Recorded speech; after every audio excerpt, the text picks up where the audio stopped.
Chapter 17. The interview was all but a disaster. Keith knew it the minute he sat down in the chair, and it only went downhill from there. Lee Farrell was the kind of guy who made you feel an inch high and about as worthless as a maggot-infested donkey. Oh, he talked a good game, but Keith knew without a shadow of a doubt that Mr. Farrell would never so much have said hello had Keith not had the connections he did. Never in his life had he been so glad to leave a place.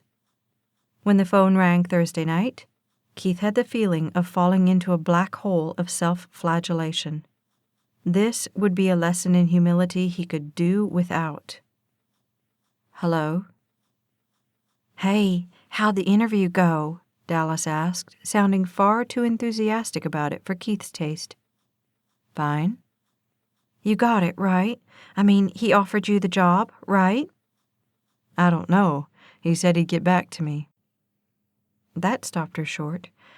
Oh, well, it's just a matter of time. Have you called on the house yet? The house. Why was that so hard to remember? I was going to, but I couldn't find the number. I left it on your desk with all the other information. She didn't sound pleased. Come on, Keith. You've got to get on this. That house is going to sell, and then we'll have to start all over. Look, I've been a little busy here. We're trying to get Dragnet ready. Ike and Tanner are heading out again with Transistor. Oh, good grief. Enough about the stupid horses already. This is our future we're talking about here. Can't you get anything right? The shot found its mark. He shifted on the couch to keep from screaming. Listen, Dallas, I'm not yelling at you about whether or not you've got every little picky detail done.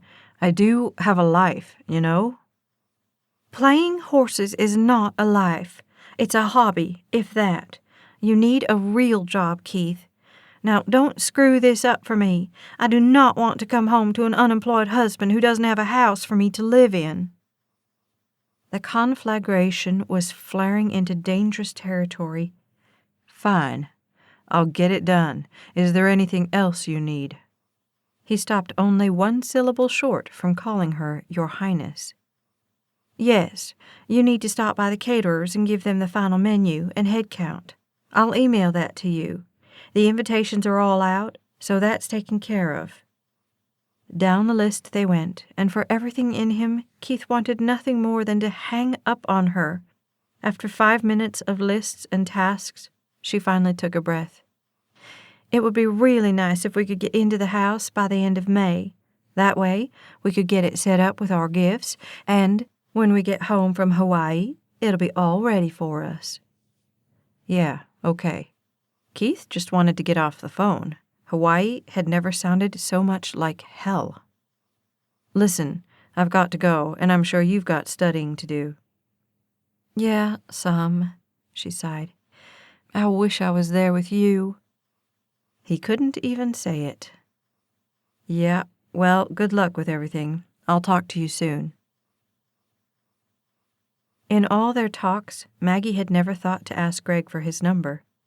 The number of Parkers in the Houston phone book was staggering, and she wasn't about to call every Greg, Gregory, and G plus varied initials listed. So, Thursday night with a sigh, she resorted to corralling Inez long enough to plead for Keith's number. She wouldn't have done it, but she saw no good way around it. Worse, she felt like a heel for not having called him sooner. It was just that her previous attempts hadn't panned out. Even though the Ayers had left that morning for several large Washington fundraisers over the weekend, Maggie knew that taking a day off at this point could be a deal-breaker. Besides, there was no way she was going to put the children in jeopardy over a company picnic. So, Thursday night, she waited until the mansion was quiet and the kitchen quieter. Then she snuck downstairs to the phone. Even 2 long exhales weren't enough to settle her nerves. Her heart pounded in her ears as she dialed the number. Please be home, please be home. Hello? Man, she loved that voice. Her smile came without her willing it to. Hey, how's it going? There was the longest pause of her life on the other end. Maggie? Yeah, it's me. She sat down in a heap on the chair. She raked her fingers through her hair, jerking once to get her fingers all the way through it. Listen, I won't keep you, but I wanted to say I'm sorry about the other day. I should have told them where I was going. He sighed. Yeah, well, they probably wouldn't have let you come if they had known. There were so many questions surrounding that answer that Maggie could scarcely count them all. Well, for the record, I am glad we went even if I got into trouble over it. So they didn't fire you then? No, she sighed. Not this time, anyway. The words were there, but she had to force herself to say them. Listen, the real reason I was calling was to find out if you know Greg's number. Greg's? Why? Oh, brilliant me. I kind of said I'd go with him to his company picnic, and now it looks like it's just not going to work. Oh, why not? She sighed again, her spirit dragging down with a weight. Well, the Ayers left this morning for Washington, and I never got the guts to ask for Saturday off. Now that they're gone, I really can't just ask off. Have you had a day off since you started? One, the night of your party, but I just can't take off this weekend. It's just not going to work. As thrilled as Keith should have been about that, nothing in him was. She deserved to be happy, and if Greg made her happy, then Keith would do everything he could to see that she got that chance. Why don't you just ask Patty Ann to get a babysitter? Maggie hesitated. He waited, but she said nothing. Would that really be so bad? I just wouldn't feel right leaving them here with someone they don't know, especially when their parents are gone. You could leave them with Patty Ann. He laughed at his own joke. Yeah, and Attila the Hun might be available too. She didn't sound like she was laughing. In fact, she sounded downright despondent. Besides, Patty Ann went with them, so... He hated himself for what he was about to say. If there was a way around it, he would have pounced on it. But there wasn't. So, do you want to go to this deal with Greg? Well, yeah. I mean, he's a nice guy. We have fun together and everything. Plus, I'd hate to back out now. Keith exhaled. How he would ever get the words out of his mouth, he had no idea. They stung just thinking them. Maybe I could babysit. Maggie didn't say anything. Maggie, where'd you go? I'm here. Well, what do you think? I could come to the mansion whatever time you need me on Saturday. I'd love to spend some time with Pete and Izzy. Only Inez would know, and if I know Inez, she wouldn't say anything to Patty Ann. But I'd hate to ask you to do that. You've got work, and... Not on a Saturday night, I don't. Keith laughed. It would beat cleaning my house. Again, her side was silent. What? He finally asked. Do you think they would mind? I mean, if they found out? He didn't know how much she knew, but she obviously knew enough. It's one afternoon and evening. Inez will be there. We'll tell them it was a last-minute thing. Still, she didn't say anything. Maggie? Why would you do that? You could get in trouble covering for me, again. Maybe I like to walk on the wild side. As planned, Keith showed up right at 2 o'clock on Saturday. He went in the back door, having left his pickup at the guest house. This way, if something bad went down, Inez could take over and he could slip out the back. Good afternoon, he said to Inez, who stood at the sink peeling carrots. She shook her head, and when she smiled, the dimples on her cheeks stood out. You are a piece of work, you know that? He walked over to the carrots and popped one in his mouth. How's that? You just keep showing up like they actually want you here. He put a hurt look on his face. You don't want me here? She put a hand on her hip and shook her head. I shouldn't. If they find out about this, you're toast. That's why they are not going to find out about this. He lowered his gaze at her. Right? This is between us. Inez glanced back at the stairs. Babysitting? You've never offered to babysit before. Not true. I did a lot when Pete was first born. They just wouldn't let me. She still didn't look convinced. You seem to be sticking your neck out a lot recently. Do you have a death wish or what? Keith grabbed another carrot and popped it in his mouth. I'm getting married, aren't I? The doorbell rang and Inez reached down to wipe her hands. However, Keith held up his. Don't move, I'll get that. He strode through the mansion to the front door. One peek through the sidelight told him this was in fact happening. Wrenching the doorknob, he swung the door open. Well, well, look who found their way back. Keith? Greg looked positively stunned. I didn't know they would let you within 30 yards of this place. Ha ha. Keith stepped back and Greg walked in. Careful not to let his emotion slam the door, Keith closed it. You here for Maggie? Greg readjusted the light green cotton shirt. Yeah, is she ready? I don't know. Just a second, I'll go check. Keith was determined to remain light and cheerful, as if this wasn't killing him. That worked all the way up until he met her coming quietly out of her room. The turquoise and white striped shirt always did funny things to his stomach. Greg's here. Maggie spun like she'd been caught stealing the Hope diamond. Oh, man, do you have to sneak up on people like that? He smiled. Only the ones I like. She looked at him then with a face full of hope and fear. Are you sure this is okay? I don't want you to miss work for me. It's fine. I'm fine. The kids will be fine. At least he could say the words like he meant them. Go. Have fun. Don't worry about us. Still, she didn't look convinced. Her gaze traveled down to her shirt and white skirt. Is this okay? She smoothed down the shirt. I don't want to look overdressed. The words drifted through him, touching with an ache every soft spot. You look amazing. With Keith right behind her, Maggie made her way down the stairs, hoping she wouldn't fall, and wondering how she was ever going to make it out that door with both Greg and Keith in the room. Midway down, she caught Greg gazing up at her, and she smiled and pushed a stray strand of hair over her ear. Wow, you're going to put all the other ladies there to shame, Greg said. When she stepped off the bottom stair, he stepped over to her and put his arm around her. You look beautiful. Nerves overtook her then. It was bad enough for him to say it. It was worse for Keith to be standing right there to hear it. Well, Keith, we'll see you. Greg extended his other hand to his friend, although he never removed his other arm from her.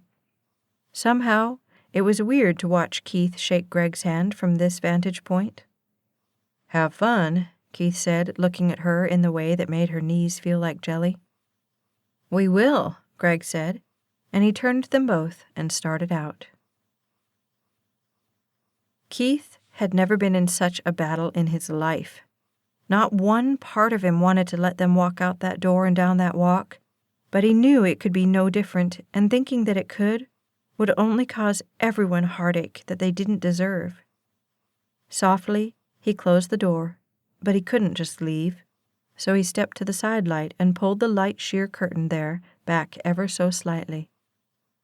They looked good together in a way that ripped his heart out. They would be good together, good for each other. Greg needed someone patient and kind and strong, and Maggie deserved to be treated well by a genuinely nice guy.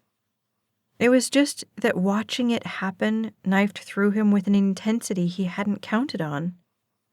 The little sports car drove away smoothly, and somehow every moment of watching her slip farther away made it hurt all the more. Are they gone? Inez asked from her leaning post on the breezeway to the kitchen.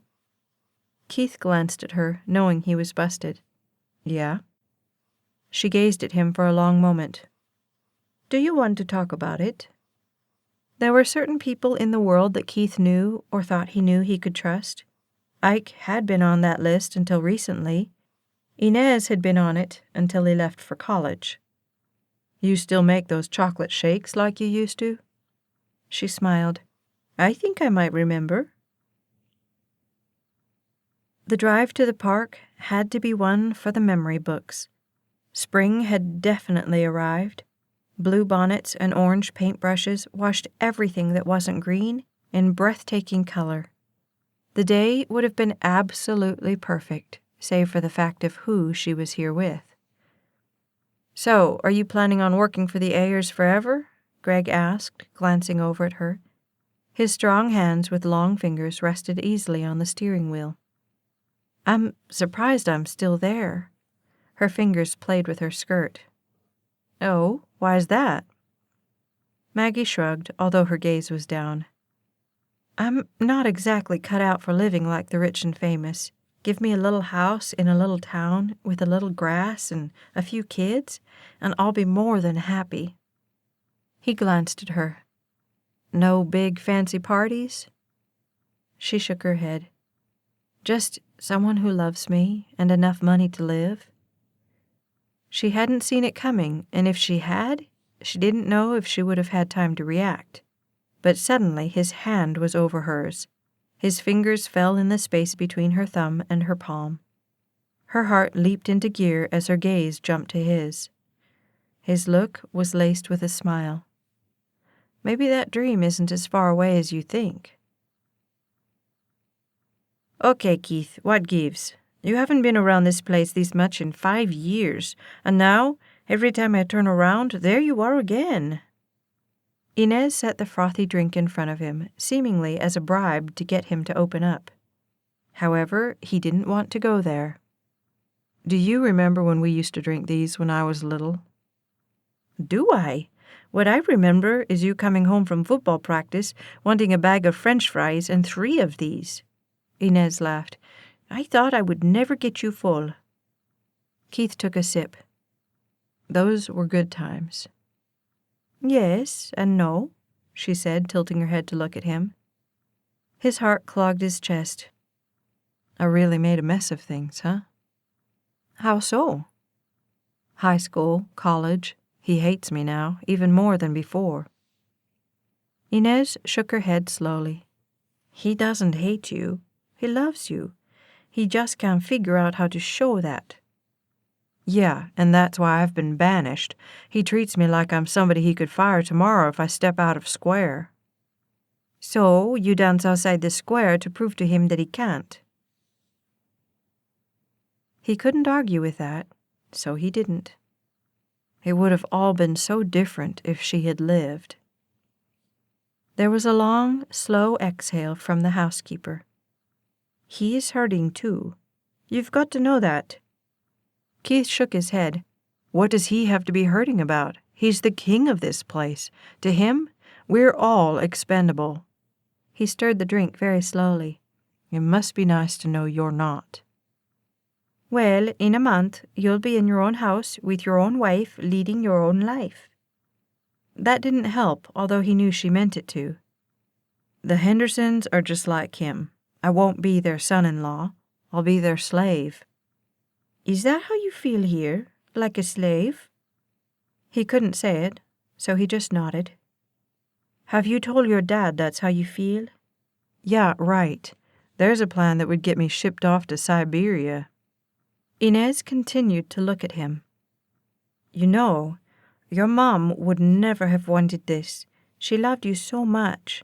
She would have never wanted you to have gotten run over like you have." Keith snorted. "I think God took the wrong one." "As bad as that sounds, I've thought that too on occasion. But what is it they say? Only the good die young." Boy, truer words were never spoken. He spun the glass slowly. "We've been going to the church again, the one she used to take me to." That stopped Inez. "We?" He glanced up. "Me and Maggie." She lifted her chin, but said nothing. "It's nice, you know. I didn't realize how much I missed it." Tears sprang to his heart. "It's hard because I remember so much sometimes. The way she was always at my games, the way she would hold those signs up that said, 'Yay, Keith.' At the time, I thought I was embarrassed by them. Now, I wish I could go back just for a day and feel her arms around me, telling me it will be okay. You know, she may not be right here telling you that, but I'll bet she is up there in heaven, holding those signs up and cheering you on." The tears made it all the way to his eyes. "You think?" Inez smiled. "I know so." "How about here?" Greg asked, indicating a semi-vacant table under a tree. "Looks good." Maggie followed him and set her plate and cup down on the picnic table. The happy sounds in the park enveloped them. On one side, company team members played tag football. On the other, a myriad of people filled their plates. "Must be some company," Maggie said, picking up her fork. "Yeah, there's something like 1,000 employees at all the regional firms. A lot of them show up for this." He stabbed into the potato salad. "It's good to get in some FaceTime, network, that kind of thing." "So, what do you do exactly?" He swallowed that bite and took a drink. "I work in accounting. I like it pretty well, better than being in the computer wing." "You don't like computers?" "When they work, yes. Hit the button, down comes your answer. I like that. But to try to fix one or program one? No way, not my forte." "So, you like living in Houston, then?" "Greg," a middle-aged lady said, walking up with a man behind her. They both sat down. "This is my husband, John." Greg wiped his hands on the napkin and then extended it to the older man. He sat for only a second longer. "Oh, and this is Maggie Montgomery. Maggie, this is Virginia. She works with me." "We're cubicle buddies." "Oh," Maggie said. "So you're Maggie," Virginia said, gazing at her with a smile Maggie wasn't wholly sure she liked. "Greg's been telling me about you. You're the one who works for the Ayers." She ducked her head. "Yeah." "Must be quite the ticket up there. Do you get your own butler and maid?" The pleasant day evaporated from sight. "Oh, no, not really." "Maggie babysits the kids," Greg offered. Virginia lifted her chin in understanding and then nodded. "I bet they're a couple of little brats." This was a true and genuine ambush, and if Maggie had had a little better handle on what she could say and what she couldn't say as a representative of the Ayers, she would have told this woman off. However, the fact that Greg had to work with her, coupled with the fact that she didn't want to embarrass the Ayers, made her hold that thought from finding the air. "They're really good kids." "Yeah, I bet. Do they pay you to say that?" And Virginia let out a whoop the size of the rest of her. "And the I-Express flies through the air to the landing pad. Kaboom!" Keith let Isabella drop about 4 inches onto the changing table after the flight up the kitchen stairs. "Okay, you. Let's see how much damage you did." He pulled the pink bloomers down and detached the Velcro. "Ugh! What have they been feeding you?" Isabella laughed. "Yeah, you think it's funny, huh?" His hands worked as he continued to talk to her. "Keith's got to change this nuclear waste diaper. Real funny." "Keith!" she squealed, throwing her arms out to the sides. He leaned down and kissed her. "How could you not just fall in love with that face? You are too cute." "Do you dance?" Greg asked as the band started off to the side. Thankfully, Virginia had gone home and the evening had cooled off. Both welcome turn of events. "A little." Maggie was doing her best to keep tired from her, but it wasn't easy. She wondered about the kids and about Keith. They were probably in bed by now, and she wished with everything in her that she was there with them. "That makes 2 of us. Maybe your little and my little will keep us from being helplessly bad." Greg held his hand out to her, and she put hers in his and stood. He led her to the dance floor, and after only a few sways, she gave up and let the gentle pressure of his hand pull her to him. He was quite a bit taller than her, and only a step up from being truly awkward about holding her. It seemed disingenuous to let him hold her so close, but she was tired, and his presence was the only thing keeping her from falling to the ground and sleeping there until morning. "Thanks for coming with me," he whispered into her hair. She pulled back to look at him. "You're welcome." And then, even as they swayed, he lowered his lips to hers. It was a brush, and barely that, but it set Maggie's alerts on full force. Before she had the chance to react, he pulled her back to him, and she was caught there with no way of extricating herself without breaking his heart.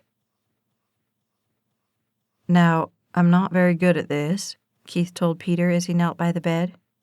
"I don't know all the words like Maggie does." "That's okay," Peter said, rubbing his eyes. "She taught me how to say it." Keith's smile danced across his heart. "Okay, then let's hear it." "Dear Jesus, we love you. The little voice yanked tears to Keith's eyes. Please be with us tonight, watch over us, and help us have a good sleep. Please keep all the boys and girls in the world safe tonight, and let them know that you love them as much as you love us. Amen." He could barely get the word out. Amen.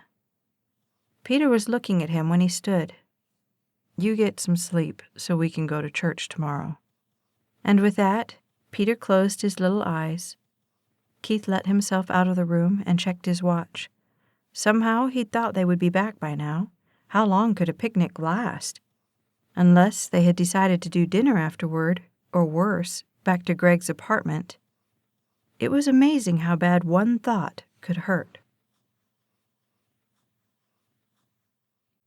This has been Deep in the Heart, written by Staci Stallings. Narrated by Becky Doughty of Brave Hearts Audiobook Productions. Copyright 2010 by Staci Stallings. Production copyright 2014 by Staci Stallings.